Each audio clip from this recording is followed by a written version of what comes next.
This is the MQ-4C Triton, America's most advanced long-range, long-endurance drone, designed to keep an eye on the enemy for 24 hours from a height of 50,000 feet. This week, for the first time in history, this drone mysteriously disappeared from radar after a surveillance sweep in Iran. Whether it was shot down or was simply an accident is secondary to the larger reality. What happened on March 27, 2026 at Prince Sultan Air Base in Saudi Arabia was no accident. Iran changed the story of a high-security U.S. airbase that the world once considered impenetrable. By firing multiple ballistic missiles and sending a swarm of about 30 low-cost drones, Iran successfully targeted America's most valuable surveillance aircraft, the E-3 Sentry. Costing over $300 million, this is an asset you cannot easily replace. It gave the U.S. air dominance, yet it was destroyed by a $20,000 Shahed drone. This was the first time in history that a country successfully neutralized an E-3 Sentry on the battlefield. In addition to this, multiple U.S. assets have fallen from the sky over the past few weeks. Iran, a country with no significant air force or navy, has pushed a superpower back using asymmetric warfare. They destroyed radar systems, attacked bases, and forced aircraft carriers to retreat, eventually compelling the U.S. to negotiate. Despite not having a massive space program, Iran successfully targeted military assets in Bahrain, Qatar, Kuwait, and the UAE with pinpoint precision. In Ukraine, we only saw the introduction. Iran has now written the entire book on asymmetric warfare, and countries around the world are studying this model. The question is, as this doctrine changes, is India taking the necessary notes?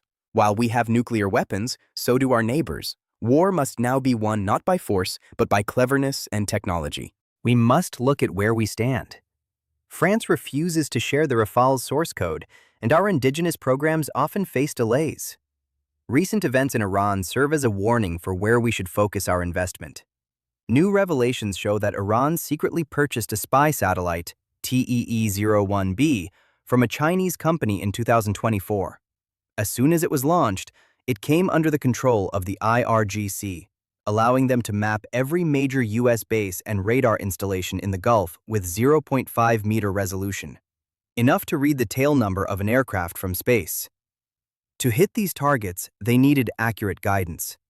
Traditionally, the U.S. has controlled GPS and can cut off access during a war, just as they did to China in 1996 and India during the Kargil War. In response, China created Beidou, a system of 45 satellites that is now more accurate than GPS. Iran uses this system to ensure their drones reach their targets regardless of U.S. jamming. Think about the achievement.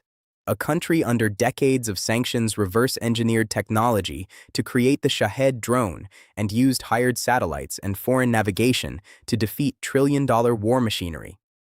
Meanwhile, in India, although ISRO has taken us to the Moon and Mars, we are lagging in military space technology. Our own navigation system, Navik, is currently struggling with only 3 operational satellites out of the 7 required for full functionality. This leaves our military vulnerable. While the government now plans to launch 100 to 150 satellites over the next 5 years, China already has over 150 military spy satellites in operation.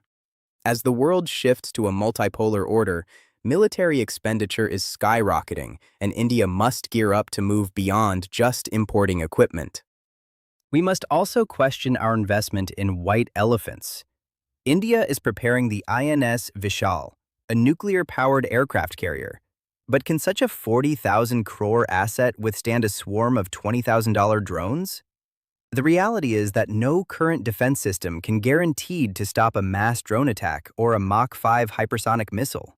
Even main battle tanks, costing 50 to 70 crores each, are being turned into scrap by drones worth 25 lakhs. The Iran war teaches us that high-tech quality can be beaten by mass quantity. Expensive weapons are hard to replace, but cheap drones can be produced in thousands.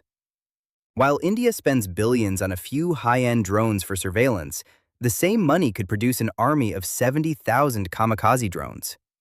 To secure our future, we must stop the empty rhetoric and focus on the gaps. First, we must fix our navigation system. Indigenous functionality is vital for national security. Second, we must pivot to large-scale drone production. Third, We need to reevaluate spending on massive carriers and tanks that are becoming easy targets. Fourth, we must master hypersonic missiles and evasive maneuvering technology. Fifth, we must secure the source code for our advanced jets by any means necessary to ensure our sovereignty isn't controlled from abroad. Finally, we must invest in laser weapons and a cyber-hacking army to disable enemy infrastructure. The definition of war has changed. Having a nuclear deterrent is no longer enough.